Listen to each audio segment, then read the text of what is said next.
Good afternoon, everyone, and welcome to today's Fireside Chat. My name is Deepti Chelath. I am UK head of MEGA, which is the guarantee arm of the World Bank Group, and I also lead the Global Carbon Market Initiative for MEGA.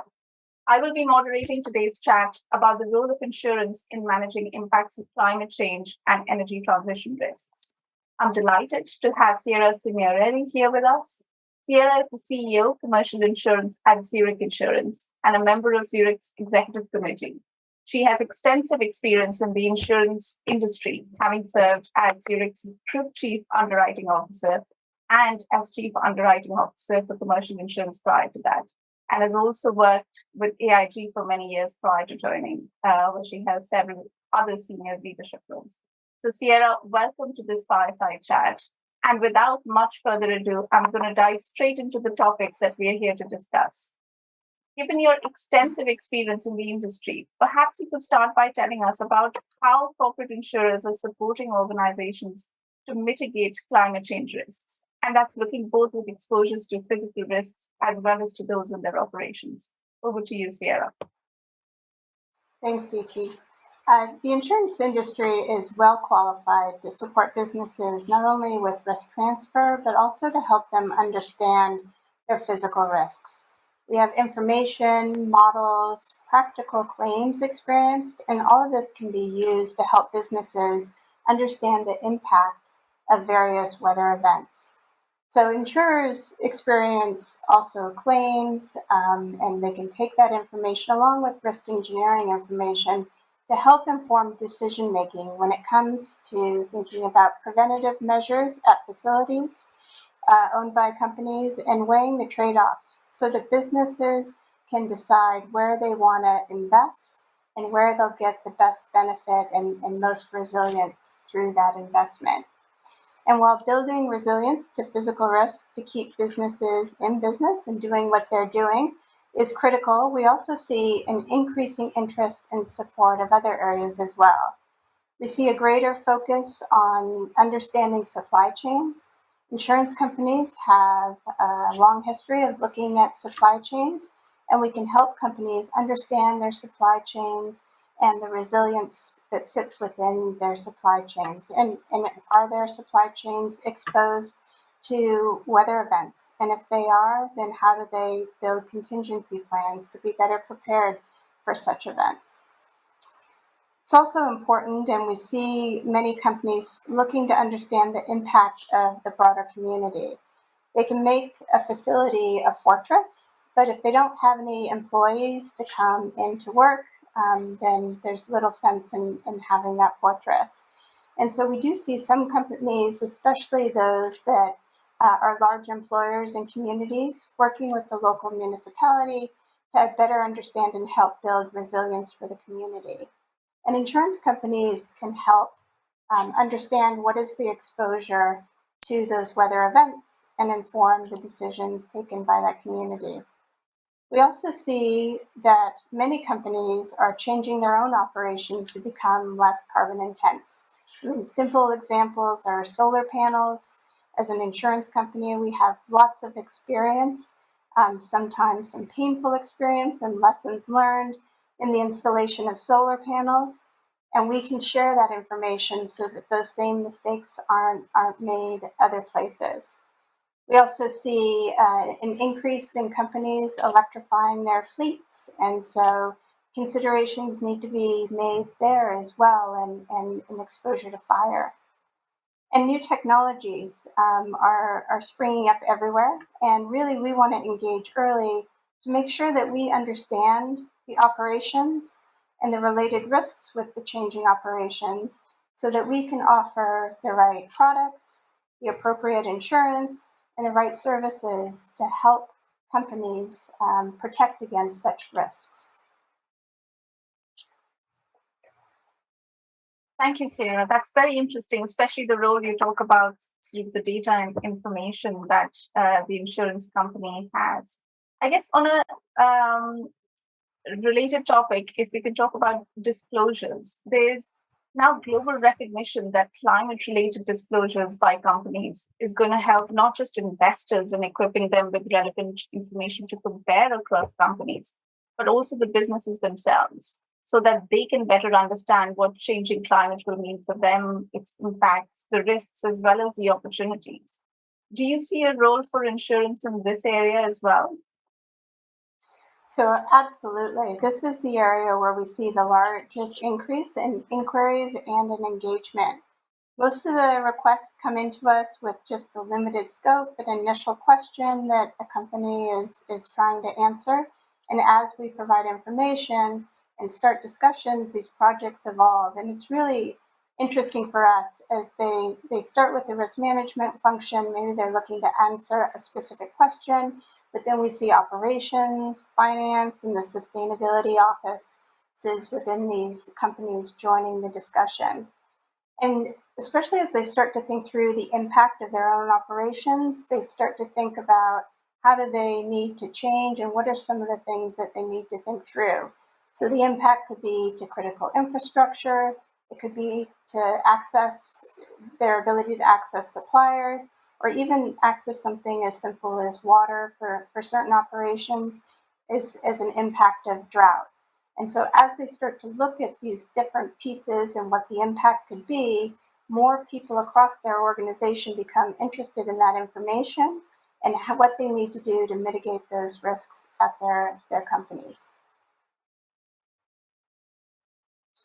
I think that it's also, as we think about climate-related disclosure, it's becoming, as you mentioned, your banks, investors are asking for this information. I think that it would be a mistake to view climate change disclosure as just a compliance or a box ticking exercise. The frameworks that exist, such as the TCFD, um, can give a foundation for an organization's climate change strategy and help inform decision making, increase awareness, and help think through solutions that will help them in the future. Thank you, Sarah. That's really insightful. Is it, I guess, talking about climate change, it's hard to talk about climate change without also looking at the inevitable transition to a low carbon economy. And related to that, the transformation that many companies and industries around the world are undergoing. This energy transition, obviously, it's a key area of focus for us here at MEGA and the World Bank Group, which is not surprising given, multilaterals are going to be playing a large role in enabling and financing the transition. But could you perhaps tell us a little bit about the role that corporate insurers can play or will be playing in helping to enable this transition? Yeah, certainly. I mean, I think it's a very exciting time in this space, and engagement is critical. There's new technologies. Those new technologies bring new risks. They can also be viewed as new opportunities as well. We see this in the renewable energy space. We see hydrogen power. We see carbon capture, just to name a few. So we're proactively working with customers, particularly those customers that are going through the most significant transformations. And we're doing that to understand how these transformations are going to unfold so that we can better support them with their insurance needs. Our risk engineering teams also work with manufacturers to understand new technologies and processes, because the last thing we want to do is tell a business that we work with that we don't understand the new risks that are being presented and we can't provide an insurance solution. We want to make sure that we're there to provide support for the transition. So as we think about also the transition to clean energy, we recognize that this is well underway, but the path ahead is still a bit uncertain. The main drivers are government policy and carbon pricing mechanisms, which are still not yet well defined. And we see questions in some of the timescales and key decisions.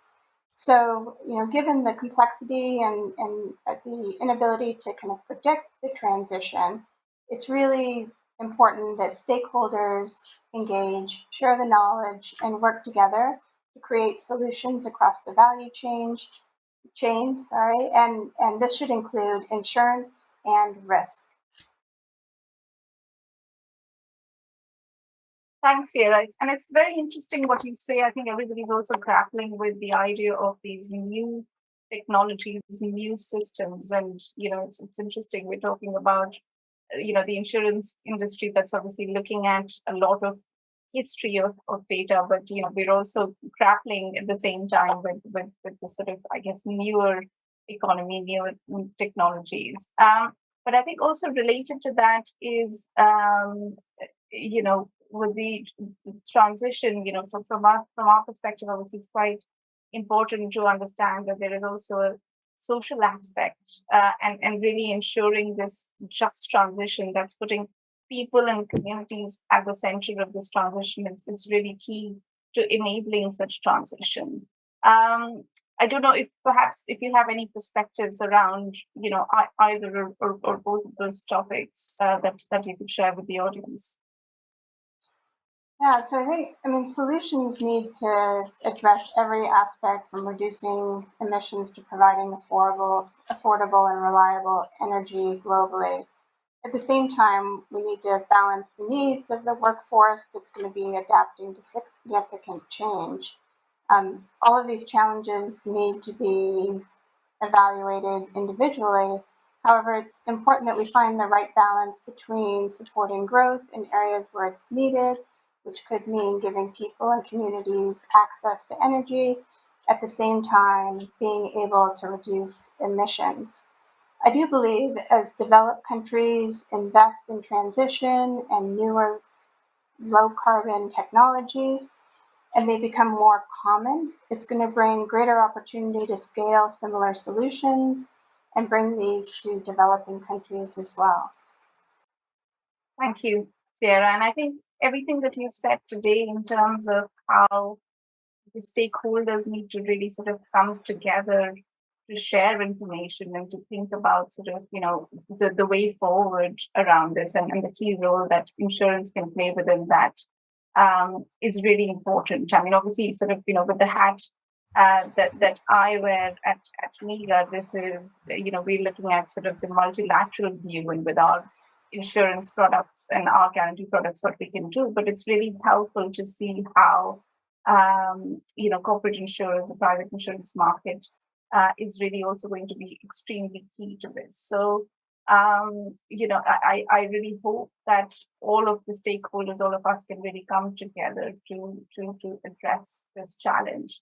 But I guess this is all that we have time for today. So thank you so much for joining us, Sierra, and for sharing your insights with me and with the audience here. And thank you to those in the audience who have joined the chat. I wish you all a very good rest of the day. Thank you.